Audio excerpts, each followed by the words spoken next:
Hello everyone and welcome to the Constructive Criticism Network. This network is here to help you improve at Magic the Gathering at every level. From Pauper Leagues to Top 1000 Mythic, we've got you covered. If you want to hear the entire network, head on over to our sponsor at puremtgo.com, where you can hear each and every show, each and every week, and check out their sponsor, MTGO Traders, and tell them that the CCMTG Network sent you. Now sit back, enjoy the show. From YouTube, podcasts, and more, here's this week's episode from ConstructiveCriticism.com.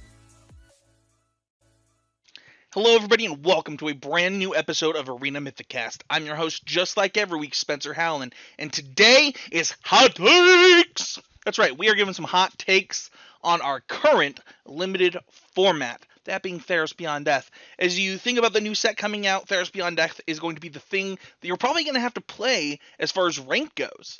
It's very common for Wizards of the Coast to put the previous format as their ranked format as the new format comes out, and then have people draft traditional drafts of the new format. So if you're trying to rank up this coming month, Theros Beyond Death is going to be something that you're going to have to know about. With that being said, let's get into this.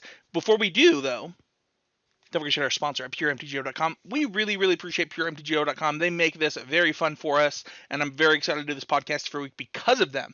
So thank you so much to them, and don't forget to check out their sponsor at MTGO Traders.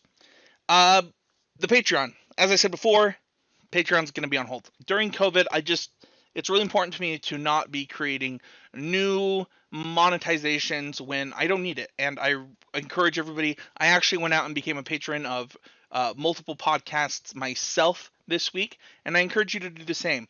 If there's a streamer that you love or things like that, I have a streamer that I use my Twitch Prime on. I have 2 podcasts that I sub to. I really encourage people to do the same. Support the creators so that they can continue during these hard times just as much as your local businesses that you should be supporting. But if you want to submit an awesome idea for the Patreon, submit that to heasygamemedia@gmail.com, and you could get a top level Patreon reward for a year, and you can choose what year you want the reward on. So if you ever have a rough year, you can just have that in the bank and do it if your idea gets picked. So and we'll pick one person that submits ideas, and we'll give that out. With that being said, don't forget that if you want to join the show, you can become a Mythic guest in Limited, Constructed, or just about always improving. Just tweet at Arena Mythicast on Twitter. If you have a deck that you get Mythic with, whether it's in Limited or whether it's a Constructed, or you just want to talk about the Limited format, tweet at us. Let us know. If you have that deck list, we'll smash that retweet button. It will be super awesome. It'll be really fun, and we really appreciate it. Today's a limited solo episode, and let's get into these hot takes. Number 1, the biggest mover in the format, Sentinel's Eyes. Man, this card is impressive. This is a card that I think the decks just kind of needed a recurring enchantment. This one's really inexpensive. It's not hard to bring back. And it's one that really moved up for me since the format began. It is easily my biggest mover from the start of the format to now. There's a lot of people who were high on this card to start with. I was a doubter. I was not one of the people that believed in it. And the card is just overall better than I thought it would be going to this. It's good in green-white. It's good in green-red. It's good, white-red. It's good in white-black. I've played it in many archetypes, and it's just constantly overperforming. Hot take number 2, black is the best color by a lot. I think that this is true. It's really funny. I know that in one of my posts where I actually posted this, somebody told me that they thought I was wrong. They thought that I think they said that blue was the best color, and I just disagree. I think black's the deepest. It's the deepest at common, and it's definitely the color that I think has the highest upside in this format. I think that the best black color combos are number 1, black-red. And I'm actually going to pull up, if you're watching on the video, a black-red deck that I just got a trophy with the other day. I think this deck both has the best synergies and the best aggro plan on a best of 1, while you have access to the best commons and the best escape creatures. And we have 2-mana escape creature, in the, oh my gosh, what is the name of that card? It's an Underworld Hound? Yeah, an Underworld Rage Hound. Then you've got, of course, the Horsey, if we remember, Underworld Charger. I mean, the color combination already has the best stuff, and then sometimes you just fall into the sacrifice synergies, and your deck also has a bunch of synergies. I also think the synergies are underrated in this archetype. I think that they're something that are better than people think that they are. You have great removal. I mean, even this deck that you're looking at, I built this deck wrong. I think that there's tons of things that I could have done differently. The color's so deep in both of these that I think that this deck is one that you should be looking to get into on Arena. Number two best black archetype I think is white black enchantments. This is the first deck that I actually trophied with ever in this format during Pro Tour testing. And I think this deck is often better than it looks on paper, and it can often be built mostly with commons and uncommons. I also think that Heliod Pilgrim is an overachiever in this deck. And you might think, well, how is it an overachiever? It's good in a lot of decks. And I think that just in this deck specifically, it grabs your removal, it grabs your Sentinel's Eyes, it grabs your, it certainly overperforms for me in this deck, and that's even considering how good it is in the other archetypes. I think the third best of the black decks is blue, black, mid-range, and control. This deck always surpasses my expectations. It has far more versatility than I would expect. Especially in an enchantment-based format, you would think that black blue is the last thing that you want to be doing, but because of the way that the format's set up, it is not that bad. And honestly, counterspells in this format are pretty powerful, and so I think that black blue does a really good job of both playing a mid-range game or a control game, and just has a ton of things that you can be doing in it. The next hot take is the color rankings. Number one, we already talked about it. It's black. I think that black is the best color in this format. Like, if you were making a tier list of colors in this format, black would be S tier. It would be alone in S tier. I think that black can support many drafters, and we already talked about the decks that I think are the best decks for it. I think the next best color is white. The reason that I think this is just because of white's removal. White has a ton of great removal in this format. And also white has the ability to play control. It has the ability to play aggressive. It has the ability to, go with everything. I've played white red. I've played white black. I played white blue. I played white green. I think that in this format, it combines with all of the other colors just fine.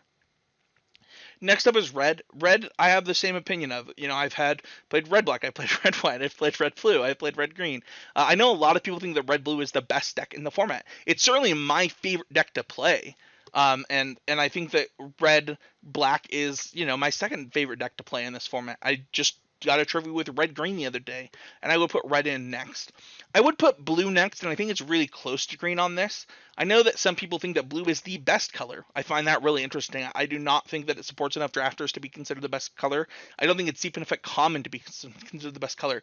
But I do think that blue is pretty strong on this format. I think that blue-green is actually a weak archetype. I have... of course, there are some times where they can cheese you out and things like that, as blue-green can do, but I do not think that blue-green is obviously my favorite color combination in all of Magic, along with red-green and blue-red. But it's just not. I don't think it's as good in this format, and for that reason, it's down a little bit lower. And I have green coming in at next, obviously, and it's actually for the same reason. I've played green-red, I've played green-white, I've played green-black, but I just don't think that green-blue is very good. And I think that green has a little bit harder time at the common slot, and because of that, I have it lowest, as I think it supports less drafters, because I also think that the decks kind of want similar things. I think that every red-green deck wants similar cards to the red cards that black wants. And I don't think that there's a fix for that, unfortunately, and that's kind of a big problem. My next hot take, though, is that all of the colors are good.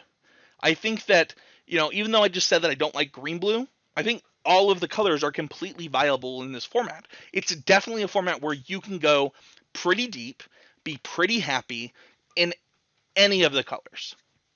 I think that even while I don't like green-blue is a deck that you can win with. And that is validating in this format. That's a good limited format. You can do many, many things in this format and do them in different ways. And that's really fun. I think that while black is the best color, you can happily be in anything else. I do think that Arena, however, you probably want to try and be in black if you can be, just because it can support that many drafters. And because of that, you want to be in the best color. But outside of that, I think all the colors are good. The next thing I would say is aggro decks can be kind of in weird colors. I think I've played black-white aggro decks. I've played green-black aggro decks. I've played, white, blue aggro decks. I've played, all across the format. You're able to play aggressively. A lot of it's kind of tempo decks, right? Blue-white, for example, you're gonna play as a tempo deck a lot of the time, but the blue-white gets pretty aggressive in this format, and I think that it's because of the speed of the format that it feels that way. When you get behind in tempo, it can just hit you harder and harder and harder and harder, and it can become really difficult to catch up in this format. And that's a good thing, because I think that there needs to be some pressure put on the format. Otherwise, it would just get really dirtily, and that would be a problem. But the games get to a pretty good speed, and because every color combination can be an aggro deck, you're a little bit better. But I typically find myself, in formats where in games, I should say, where people might not be making plays on turn 2, but they might be playing a really big haymaker on turn 3, like a 4-1 or things like that, and that's pretty powerful. My next hot take is that the format is kind of pauper, not prince. I think that, and shout out to LR who as far as I know coined this term, but I think the format's really about the commons, and it's reflected in my power rankings of the colors. You have a lot of things that you can do in this format to gain artificial card advantage or simulated card advantage. And, I think that just the idea of the escape mechanic overall lets you do things with your mana all the time. And that can slow down the format in a lot of ways. And if you look at the omens, if we just go back to that deck that we had that has the, one red omen, 2 black omens, and in my sideboard we have another red omen and another black omen. You have things to do with your mana, your creatures, tons of activated abilities across the board, and that is something that's going to change the speed of the format in a good way. I think that having the format have aggressive quote unquote decks across the board while also being at a pace where you can use your mana is a really good thing, and it makes for a really, really enjoyable format. And I think that that's driven by the fact that the commons are so good, and there's tons of removal. It's really hard for the format to be about the rares when the rares just end up dying a bunch of the time. They don't have this huge impact on the board. I mean, obviously, I had a game the other day where Crocs, the Titan of Death's Hunger, just destroyed me. I got beaten by it. They played it 4 times, and I eventually lost the game. But those games are far and few between. That's a mythic rare. But certainly they can make the game about that Croxa, but at the same time, if you look at something like the uncommon Faria Spawn, that's just a card that is really high value. If you look at some of those unearthed commons that we talked about, I don't know that Woe Strider is that much better than some of the other escape creatures that you could be playing at rare. So while the mythics can seem really overpowered in this format, I've beaten Phoenix of Ash. There's tons of things that you can be doing to gain advantages and outpace those haymakers and those rares, and that to me leads to a really fun format. And that's my last hot take: is I think this format's great. I think that anyone who has a problem with this format maybe needs to see a doctor. No, I'm just kidding. But no, I think the format's really good and something that I personally have really enjoyed. This is one that I'm excited to get to play more ranked of this when the new set comes out, because it's one that I think that's really fun. If you like the format, leave a comment, let me know. This is a super, super short podcast this week. I wanted to do about 15, 16 hot takes in 10 minutes or less. I think we got there. Thank you everybody so much for watching. Smash that like button, hit that subscribe button, and let me know what you think of the format. And if you have any questions, leave a comment. I'll be there to answer them in this one if you're watching on YouTube. And if you get a chance to leave a review of the show on iTunes, it's greatly appreciated. You can join the show by tweeting at Arena Mythicast on Twitter or hitting us up on Facebook when you hit Mythic. You can listen to the entire CCMTG network over at constructorcriticism.com. You can find the show at Arena Mythicast, and you can find me at Spencer13H on Twitter. You can also in the future be watching the show on Twitch. We'll start streaming the show probably sometime this year, but you can also watch my weekly limited stream that I'll be doing to prepare for the limited shows on this at twitch.tv/HeezyGameMedia, and you can head on over to YouTube on the Constructor Criticism YouTube channel to get a little extra content. I try to make the podcast available and awesome for those who are listening at home as well as those who are viewing. And yeah, that is going to do it for this week, and we'll see everybody next week. Actually, probably this week with another episode of Arena Mythicast.